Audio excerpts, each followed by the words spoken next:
차트를 또 보는 방법을 아는 게 이제 중요합니다. 항상 그 강조해서 말씀드리는 게 바로 이제 이동 평균선입니다. 삼성전자 같은 경우에는 60일선을 어떻게 돌파하느냐가 그 도치 형태가 그러니까 하락 추세의 제일 끝자락에 나타난다 그러면은 기존의 하락 추세와는 다른 방향으로 이게 진행될 가능성이 높다. 네, 오늘 모신 분은 GB투자자문 대표시죠. 그리고 차트의 해석, 네, 이 책의 저자이신 김정환 대표님 모셨습니다. 안녕하세요. 예, 안녕하십니까. 네, 요즘 그 우리가 차트에 대해서 참 많은 이야기를 하는데요. 왜냐하면 그 여러 가지 변동성이 커지다 보니까 예. 물론 차트를 무시하는 분들도 있습니다. 좀 네. 편하면 지나간 과거에 불과한 거 아니냐, 네. 앞을 예측하는 데는 별 도움이 안 되지 않냐, 네. 이런 얘기하시는 분도 있지만 이렇게 또 변동성에서는 유용하다라고 생각하시는 분도 있거든요. 네, 예. 일단 이 기술적 분석, 차트 이거에 대해서 어떤 의견을 가지고 계시나요? 일단 분석은 크게 나눠볼 때 이제 기본적 분석하고 이제 기술적 분석으로 나눌 수 있을 것 같고요. 이제 기본적 분석은 주로 이제 그 기업의 본질적인 가치를 우리가 찾아내서 투자를 하는 그런 방법이 되겠고, 기술적 분석은 펀더멘탈보다는 어떤 그 타이밍을 중시하는 그런 분석법이 될 것 같습니다. 그래서 뒤에 이제 말씀 나눌 기회가 있겠습니다만은 추세적인 국면에서는 펀더멘탈을 봐가지고 굉장히 저평가된 주식을 이제 사서 묻어두고 오래 쭉 끌고 가면 되는데, 최근과 같이 이제 비추세적인 국면, 다시 말씀드려서 이제 박스권이라 그러죠. 이런 국면에서는 사실은 이제 우리가 트레이딩을 해야 되는 또 그러한 또 숙명적인 또 시간이 또 되는 것이죠. 그러다 보면 이제 고점하고 저점 또 여러 가지 이제 보조 지표를 이용해서 순간적인 또 매매를 해야 되는 그런 순간들이 오고 있는데, 바로 이제 최근과 같이 어떤 흐름이 없는 장에서는 이런 기술적 분석이 꽤 유효하게 쓰일 수 있고, 우리 그 매매하는 입장에서도 좋은 하나의 그 투자 수단이 될 수 있다, 이렇게 말씀을 드릴 수가 있겠습니다. 네, 사실 그 기술적 분석, 그러니까 차트 해석하는 경우도 뭐 여러 가지 그 보조 지표도 다양하잖아요. 예, 그래서 사용하시는 분들마다 참 그 다양한 것 같아요. 네. 그리고 그거에 따라서 편차도 좀 있고요. 네, 네. 일단 현재 우리 시장 상황을 네. 우리 대표님은 어떻게 보세요? 일단 약세장인 거는 분명하죠. 네, 약세장인 거는 이제 분명하고요. 이제 투자의 사계절로 본다면은 봄, 여름을 지나서 현재 좀 가을 정도 와 있다, 이렇게 말씀드릴 수 있고, 가을 국면의 특징이 뭐냐면은 여전히 기업의 어닝은 잘 나오고 있다. 근데 경기 자체는 이미 좀 꺾어지는 신호가 좀 나오고 있는 게 이제 가을의 특징이고요. 이것이 이제 겨울로 들어가게 되면 기업 실적도 상당히 좀 나쁘게 나오고, 우리가 이제 누구나 다 체감하는 이른바 이제 경기 하강 국면에 접어들었다는 걸 이제 실감하는데, 아직은 이제 그 경기가 이제 꺾어지는 초입이기 때문에 비로소 이제 그 애널리스트들의 어떤 투자 의견 하향이 좀, 또 어닝이라든지 이런 것들 하향이 본격화되지는 않은 그런 국면이다, 이렇게 말씀을 드릴 수가 있습니다. 그래서 개인 투자자들 같은 경우에는 뭐 재작년에 그렇게 그 호황 국면만 그 경험을 하셨다면 최근 같은 흐름 좀 굉장히 당황스러우실 수가 있습니다. 왜냐하면 네. 상승 종목에 비해서 하락 종목 수가 이제 훨씬 많게 되고, 그 다음에 종목도 우리가 예상한 바는 달리 이런 움직임이 되고 있기 때문에 좀 당황하실 수 있다, 이렇게 말씀드릴 수 있겠습니다. 네. 지금 책을 제가 이렇게 목차를 보니까 그 다양하게 지표를 분석하는 방법과 차트를 해석하는 방법이 있더라고요. 예, 예. 근데 그 가운데서 우리 대표님은 어떤 그 차트 분석법을 선호하시는지. 일단 차트 분석에서 중요한 거는 나만 이렇게 알고 있는 분석법을 이제 꼭꼭 숨겨놓고 보는 것도 물론 중요할 수 있지만, 대다수의 투자자들이 그 주목하는 그 보조 지표라든지 또 차트를 또 보는 방법을 아는 게 이제 중요합니다. 그 중에서도 저는 이제 항상 그 강조해서 말씀드리는 게 바로 이제 이동 평균선입니다. 우리가 이제 그 HTS 시스템을 이제 켜시게 되면 그 전봇 곡줄 같은 것이 한 서너 개 이렇게 지나가게 되는데 그것이 이제 주로 5일선, 21선, 61선, 121선, 뭐 201선 이렇게 되는데 그 각 각 이동 평균선마다 또 의미하는 바가 또 각각 다 있고 예를 들면 이제 21선 같은 경우에는 이제 심리선이라 그래가지고 단기 투자하시는 분들이 가장 이제 중요하게 보는 것이고요. 또 61선 그러면은 수급선이라 그래가지고 5일선, 21선 골든 크로스 이후에 61선이 어떤 식으로 돌파되는지를 투자자들이 이제 판단을 해서 본격적으로 추격 매수를 할지 이제 판단을 하게 됩니다. 이 61선이 그 중요성이 지금 다시 그 국내 시장에서 좀 나타나고 있는 것이 바로 삼성전자가 아닌가 생각이 됩니다. 아, 그래요? 예, 삼성전자 같은 경우 그 올 2월 이후 보시게 되면 주요 저항선 역할을 하고 있는데요. 그 일간 차트들이 좀 상승 흐름에서 항상 그 61선의 저항을 받고 하락세로 이제 꺾어지는 모습을 한 서너 차례 보였기 때문에 단기적으로는 삼성전자 같은 경우에는 61선을 어떻게 돌파하느냐가 일단 그 상승 흐름으로 가기 위한 뭐 1차적인 좀 관문이 될 것 같고요. 그 다음에 또 이제 중요한 이동평균선이 이제 121선인데 우리가 이제 121선을 경기선이라고 그럽니다. 그래서 주식시장에서는 주식시장이 경기를 한 6개월 정도 그 선행한다 그러는데 121선이야말로 이제 경기선이 되면서 주요 이평선이 121선을 돌파하느냐 여부를 가지고 중기적으로 상승세로 전환되느냐 이 여부를 이제 판단하게 됩니다. 그리고 이제 이렇게 이동평균선이 각 이동평균선마다 그 주요 역할들이 있는데 또 중요한 것은 우리가 이제 그 많이 보는 보조지표들 뭐 CCI라든지 MACD라든지 RSI라든지 이런 모든 보조지표들이 바로 이런 그 이동평균선의 개념을 기본으로 좀 깔고 있습니다. 그렇기 때문에 이동평균선이 어떤 의미를 담고 있고 또 어떻게 작용하는지 이 여부를 아시는 것이 기술적 분석에서 한 절반에 해당되지 않을까 저는 이렇게 판단하고 있습니다. 네. 지금 마침 삼성전자 이야기하셨으니까 지금 뭐 삼성전자 주주가 600만이라고 네. 표현할 정도로 국민주가 돼버렸잖아요. 네, 네. 지금 차트를 분석하셨을 때 네. 삼성전자의 정말 상승을 기다리는 분들이 많이 있거든요. 네, 네. 근데 지금 벌어지는 여러 가지 기본적 분석, 그러니까 지금 시장 상황을 보면 반도체에 대한 네. 뭐 메모리 가격의 하락이라든가 네. 뭐 칩4 동맹이라든가 네. 미중 패권 전쟁 네. 뭐 이러저러한 이슈들 보면 오를 기미가 없어 보이거든요. 네, 네. 기술적 분석, 차트 분석으로는 어떻게 보세요? 차트 분석도 역시 이제 삼성전자는 뭐 61선이 현재 많이 내려와 있는 상태입니다만은 역시 이제 61선 돌파가 좀 가장 중요한 것 같고요.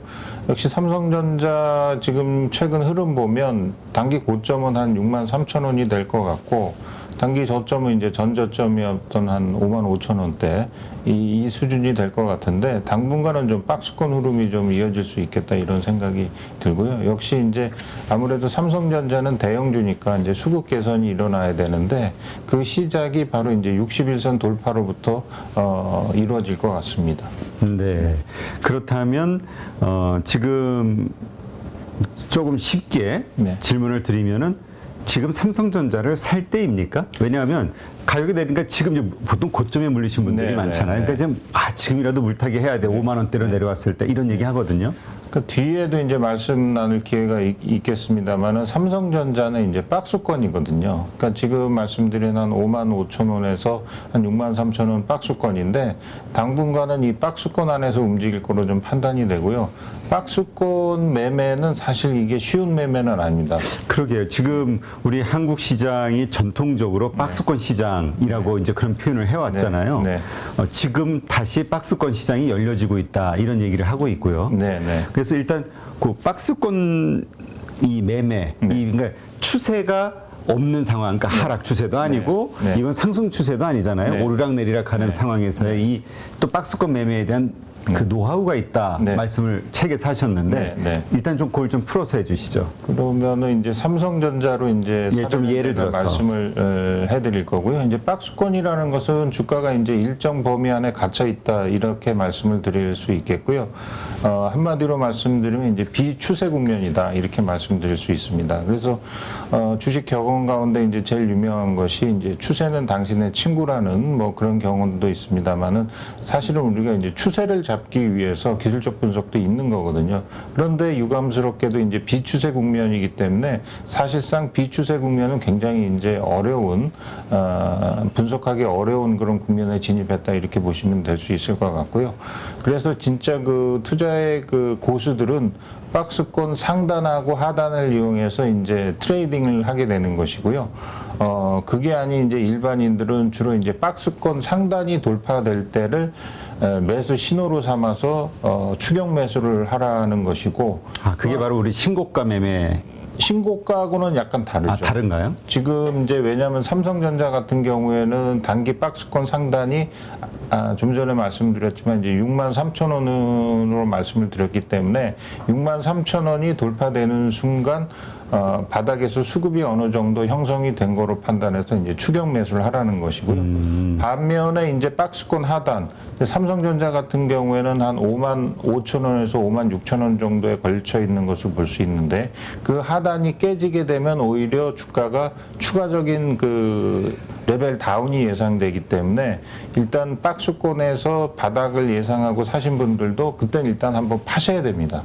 그런 매매를 좀 볼 수 있습니다. 그래서 그러니까 말씀 들어보니까 일단 박스권으로 딱 해놓은 그 하단이 네. 붕괴되면 일단 또 손절을 해야 되고 파셔야 됩니다. 예. 그 위로 올라갈 경우에는 이제 네. 초보자들 같은 경우는 그때 사야 되고 그때 사야 되는 거죠. 근데 초보자가 그럼 박스권 하단에서 사는 거는 별로 그 권하지는 않으시나 봐요. 그러니까 사실 박스권 안에서 매매는 좀 전에도 말씀드렸지만 이게 어느 정도 그 실력이 있는 분들이 하시는 거고 박스권 박스권을 상향 돌파, 하향 돌파하는 걸로 매매를 기준을 잡으시는 것은 이제 투자 경력이 이렇게 오래되지 않으신 분들 같은 경우에 그렇게 매매를 하시는 것이 좀 더 안전한 투자법이 되겠다 이렇게 말씀드리는 것이죠. 네. 그러니까 이제 뭐 중장기적으로 네. 사 모으시는 분들, 네. 가치 투자의 개념으로 하시는 분들이라면 쌀 때마다 사 모은다 네. 이런 개념 그렇지만 좀 뭔가 이런 박스권 매매를 한다. 그렇죠. 트레이딩 하시는 분들 트레이딩 있죠. 한다라는 관점에서는 네. 오히려 그 63,000원이라는 가격이 돌파됐을 때 조금 더 비싸졌을 때 그때 사는 게 맞는 그렇죠. 거군요. 그때 이제 비로소 이제 수급이 완성되고 저점에 어느 정도 매수 세력이 이제 형성된 거로 볼 수 있기 때문에 지금은 사실 이게 이제 방향성 없는 매매이기 때문에 지루할 수 있지만, 그러니까 우리가 흔히 이제 주식 시장 격언 중에 그 바닥에 사람 말은 없지 않습니까? 이제 무릎에 사람 말이 바로 이런 말이 되겠습니다. 그렇다면 지금 예를 들어서 우리가 삼성전자 57,000원이다. 뭐 요 정도의 가격 하단 네. 부분이라고 생각하시고 예를 들어서 사시는 분들이 있다 네, 할지라도 네. 63,000원 근처면 일단은 파는 게 정석적인 매매다. 팔고 만약에 박스권에서의. 63,000원이 내가 오늘 63,000원에 팔았는데 오후장 들어서 거래도 과거에 비해서 한 1.5배 내지 2배 늘고 양봉이 길게 형성되고 수급도 좋아질 것 같다 그러면 그때 다시 사시면 됩니다. 그렇군요. 예. 지금 이 가격이 돌파하고 혹은 아래 저점이 박스권 저점이 무너지고 네. 이거는 장중에 등락폭 가지고도 판단하나요? 아니면 종가 기준으로 판단하나요? 보통은 이제 종가 기준으로 많이들 판단을 합니다. 그러면 종가 기준 장이 마무리될 때쯤 해서 뭐 예를 들어서 3시 전후해가지고 무너졌다 생각되면 그때 던지는 그렇죠. 거군요. 예. 알겠습니다. 자, 우리가 사실 이 추세가 없는 상태에서의 이 박스권 매매에 대해서 말씀을 나눴는데 이제 추세가 있는 경우도 많이 있지 않습니까? 예, 우리 예. 코로나 이후에는 상승 추세였고 네. 작년서부터는 이제 하락 추세였죠. 예. 이런 추세도 네. 이 차트를 활용해서 매매를 할 수 있다, 돈을 네. 벌 수 있다 네. 말씀을 하셨는데 어떻게 그렇게 할 수 있는 것인지 좀 설명을 해주시죠. 추세 매매법. 일단 그 추세 매매법은 이제 추세 순응 전략이라고 얘기를 하는데요. 추세를 따라가면서 이제 순리적으로 매매를 하는 것이죠. 다만 이제 추세를 보면서 단기적으로 과열되면 고점에 팔고 그 다음에 단기적으로 그 시장이 좀 위축되는 것 같으면 아니면 좀 눌림목이 나왔다 그러면 저점에 이제 매수를 하는 그런 그 일반적인 매매 행태가 되겠는데요. 사실 그 기술적 분석의 보조 지표들이 이런 추세 매매를 중심으로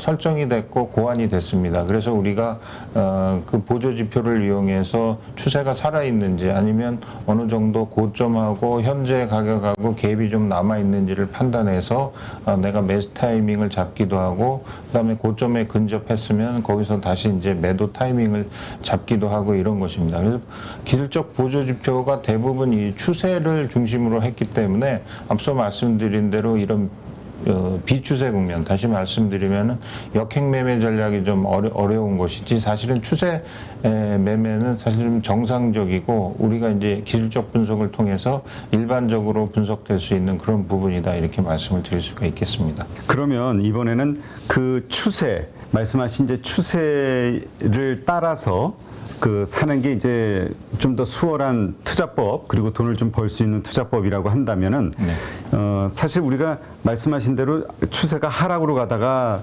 상승으로 전환되는 그 시점들이 있지 않습니까? 네, 네, 아까 뭐 골든 크로스 말씀을 하셨는데 뭐 21선을 60일선, 뭐 21선, 5일선들이 네, 그 네. 위쪽 선을 뚫으면서 올라가는 경우들, 네, 예, 이런 경우들과 관련한 어떤 추세가 이렇게 반전이 된다. 네, 네. 상승에서 하락으로, 하락에서 상승으로 네. 이런 것을 알려주는 그 신호들이 있지 않습니까? 네, 네. 그게 어떤 것들이 있는지 좀 설명 좀 그게 부탁드릴게요. 이제 전체적으로 그 보시게 되면 그 캔들 차트라고 그러죠. 우리가 네. 이제 HTS 시스템에서 보시는 그 일간 차트들이 이제 쭉 있는데 이런 차트들을 통해서 우리가 이제 그 상승하고 그 하락의 그 반전 신호들을 우리가 이제 해석을 하게 됩니다. 그 일단 상승 흐름이 지속된다는 것은 매수 세력이 매도 세력보다는 이제 강하다는 증거가 되는 것이고요.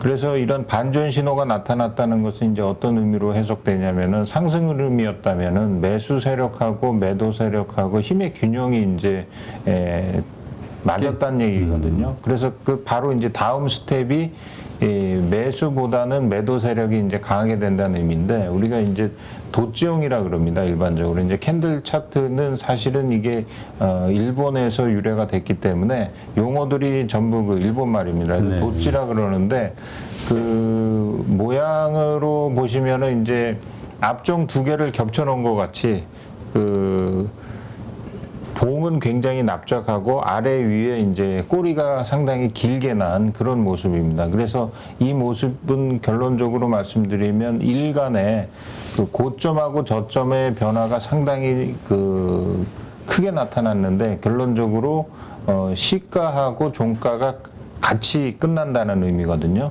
이렇다는 얘기는 기존의 추세와는 앞으로 다르게 그 전개가 될 양상이 크다 이렇게 말씀드릴 수가 있는데 그래서 이런 것들이 이제 상승 추세의 제일 끝에 나타난다 그러면은 기존의 추세와는 그 다음부터는 다르게 진행될 가능성이 굉장히 높은 것이고요. 그 다음에 이러한 그 도지 형태가 그러니까 하락 추세의 제일 끝자락에 나타난다 그러면은 기존의 하락 추세와는 다른 방향으로 이게 진행될 가능성이 높다 이렇게 말씀을 드릴 수가 있겠습니다. 그래서 그런 것들을 통해서 우리가 이제 시세의 어떤 전환 가능성을 좀 읽게 되는 것이고요. 특히 이제 또 이제 망치형이나 교수형 같은 것도 보시게 되면 같은 이제 캔들 차트인데 거의 도지 형태와 유사한데 밑에 꼬리가 좀 더 이제 긴 것들입니다. 이런 것들이 이제 바닥에 나타난다는 의미는 변동성이 크지만 종가 무렵에는 시세를 많이 돌려놨기 때문에 이후에는 기존의 그 흐름과는 전혀 다른 쪽으로 나갈 가능성이 많기 때문에 우리가 이제 도지형에서 파생이 된 망치형이나 교수형을 통해서 또 우리가 또 알 수 있는 거고요. 또 하나는 이제 그 몸통이 이제 그 상당히 긴 그 캔들이 나타납니다. 그래서 이거를 한번 네, 여기서 비슷한 걸 한번 좀 예. 보여주시면 삼성전자의 예를 보시면 이게 이제 7월 6일 날 이렇게 이제 음봉이 나타났습니다만은 7월 7일 날 요 음봉의 길이를 전체적으로 그 감싸는 이 길이를 이 다음에 7월 7일 날 나타난 양봉이 전체적으로 다 감쌌습니다. 그래서 이런 거를 상승 장악형이라 그럽니다. 그래서 이 음봉이 나왔지만 다음 날 이렇게 그 음봉을 감싸는 장악형이 나옴으로 해서 기존의 하락 흐름보다는 이제는 상승으로 전환될 가능성이 이제 높다 이렇게 좀 판단하는 것이고요. 그래서 이런 것들이 기존의 하락 추세를 반전시키는 추세 반전형이다 이렇게 이제 말씀을 드릴 수가 있겠습니다. 그리고 여기서 이제 이와는 또 반대로 될 수 있는 것이 이제 하락 장악형인데요.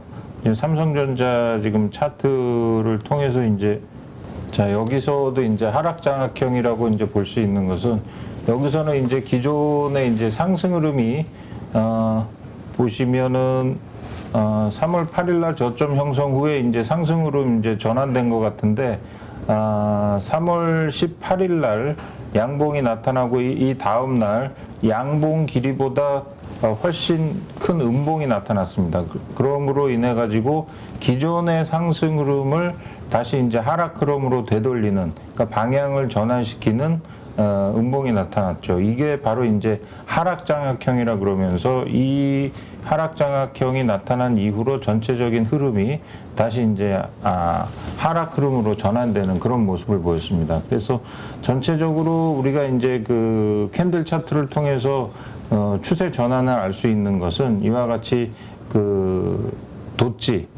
도찌로 말하자면은 망치형이나 교수형 같은 그런 모습을 우리가 생각을 해볼 수가 있겠고, 또 하나는 이렇게 이제 장악형 흐름이 나타나면 기존의 추세와는 이제 반대 방향으로 나타내는 그런 것들이 이제 바로 시세를 전환시키는 그런 또 신호가 되겠습니다. 네. 그러니까 이제 이러한 차트에 저런 모습이 나왔을 때 앞으로 이렇게 될 것이다 저렇게 될 것이다 좀 예상을 하면서 그렇습니다. 거기에 맞는 대응 네. 매매를 할 수 있다 이런 차트를 네. 통해서 분석을 하면서 그렇습니다. 네, 알겠습니다. 그래서 투자를 오랫동안 이제 수십 년 하셨을 거 아닙니까? 네, 네. 그래서 기본적으로 우리 투자자들이 어느 정도, 그러니까 어떤 분들은 이런 얘기도 하세요. 말씀하신 보조지표, 뭐 RSI니 뭐 MACD니 뭐 여러 가지 많이 있지 않습니까? 네, 네. 많은 걸 다 돌아보고 났는데 다 필요 없더라 얘기하시는 분도 있고. 네, 네. 하여튼 우리 투자자들이 그 유용하게 쓰기 위해서는 좀 집중해서 어느 정도만 공부해도 충분할까요?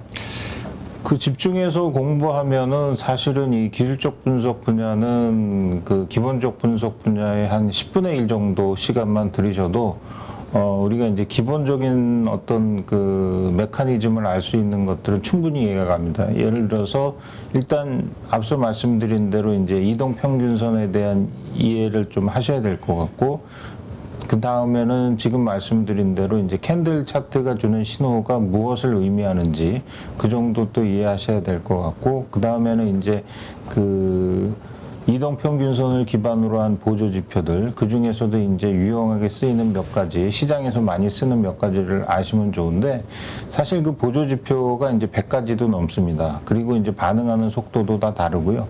그래서 가령 보조 지표 중에서도 약간 중기적으로 반응하는 것들은 이제 MACD 같은 애들은 시장 움직임에 이렇게 민감하게 반응하지는 않고요. 굉장히 좀 어떤 추세를 좀 느긋하게 반응하는 편이고, 반면에 CCI 같은 보조 지표는 얘가 원래 선물 옵션 시장에 있던 거를 우리가 이제 가져왔습니다. 네. 거래소 시장에 가져왔다 보니까 굉장히 그 빨리 반응하고 있고요. 그래서 보조 지표들도 여러 가지 그 반응하는 거 안에서 한 4-5개 정도를 우리가 좀 이해를 하셔서 하나면에 띄워놓고 서로 이제 분석을 해볼 필요가 있습니다. 가령 이 보조 지표는 매수 신호가 나왔는데 아직 다른 보조 지표는 이제 여전히 매도 신호가 나오는 경우도 있거든요. 그래서 상호 간에 서로 이제 좀 비교해 볼 수 있는 그 정도 실력까지 좀 갖추면은 시장을 기술적으로 좀 분석하는데 어느 정도 좀 기본은 갖추고 계신다 이렇게 말씀을 드릴 수가 있을 것 같습니다. 네, 알겠습니다. 누구나 1시간 안에 200개 종목에서 좋은 종목을 고를 수 있는 그런 능력을 배양할 수 있도록 제가 도와드리려고 그렇게 하고 있습니다.